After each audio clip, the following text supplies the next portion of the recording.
দক্ষিণ দিনাজপুর জেলার কুশমন্ডি ব্লকের উদয়পুর গ্রাম পঞ্চায়েতের অন্তর্গত বলরামপুর খলইশা ঘাটে পাকা সেতুর দাবিতে উত্তাল হয়ে উঠল এলাকা। দীর্ঘদিন ধরে সেতুর অভাবে চরম দুর্ভোগে পড়ছেন স্থানীয় বাসিন্দারা।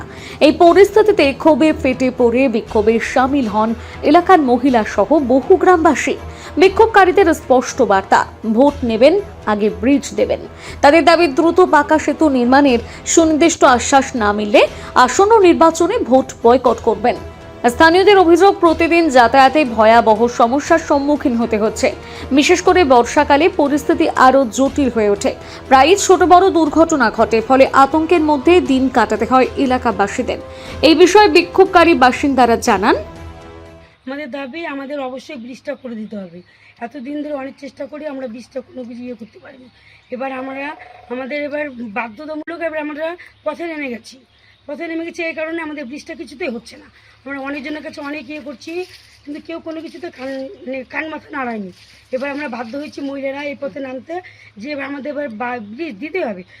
ব্রিজ যদি না দেয় আমরা ভোট বয়কট করতে বাধ্য হবো। না, আমাদের ধান দিতে হয়, বাস দিতে হয়, পাট দিতে হয়, মাসে পেমেন্টটা বেড়েই যায়। ধান নামা বাড়েও, যেটা ধান দেয় তার থেকে বেশি হয়ে যায় ধান। স্কুল কলেজ গেলে আরো বেশি ধান নেয়। মাসে মাসে ডাক্তার দেখাতে যেতে পারছো না? আচ্ছা, তোমাদের হসপিটালে চেক আপ করতে যেতে হয়, তার জন্য তোমাদের অসুবিধা হচ্ছে, যেতে পারো না। খবর পেয়ে ঘটনাস্থলে পৌঁছন বিজেপি প্রার্থী তাপস চন্দ্র রায়। তিনি গ্রামবাসীদের সঙ্গে কথা বলে তাদের সমস্যার কথা শোনেন। এই প্রসঙ্গে তিনি জানান, ইচ্ছার উপর ডিপেন্ড করে। মাথায় রাখতে হবে, ল্যান্ড সেন্ট্রালের হাতে নয়, রাজ্যের হাতে রয়েছে। সে ব্রিজের সেই রাস্তা হোক বা এমনি নর্মালি রাস্তা হোক, সেন্ট্রাল তখনই কাজ করতে পারবে যতক্ষণ না রাজ্য দিতে পারবে। আপনারা সবাই জানেন, কুশমন্ডির উপর দিয়ে যে রেল লাইনটি সেন্ট্রালের কাজ, এটা রাজ্যের কাজ না, কিন্তু ল্যান্ডটা তো চয়ন করে দিতে হবে রাজ্যকে। একই রকমভাবে আমাদের গাজল থেকে হিলিজের রাস্তাটি প্রায় 97 কিলোমিটার, প্রায় 214 কোটি টাকার একটা স্যাংশন করেছিল সেন্ট্রাল, কিন্তু ল্যান্ডটা যেহেতু রাজ্য দিচ্ছে না, সেন্ট্রাল করতে পারছে না।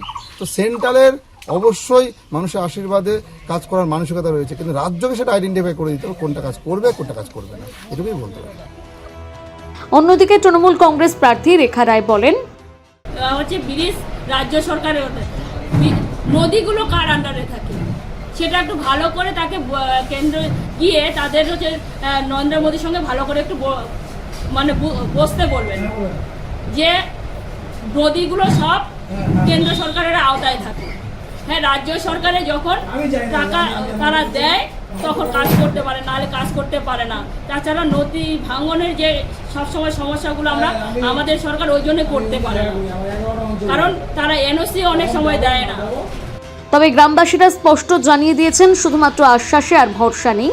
বাস্তব পদক্ষেপ না দেখলে ভোট বয়কটের সিদ্ধান্তে অনড় থাকবেন তারা। কুশমন্ডি থেকে দিলদার আলীর প্রতিবেদন, নিউজ টুডে।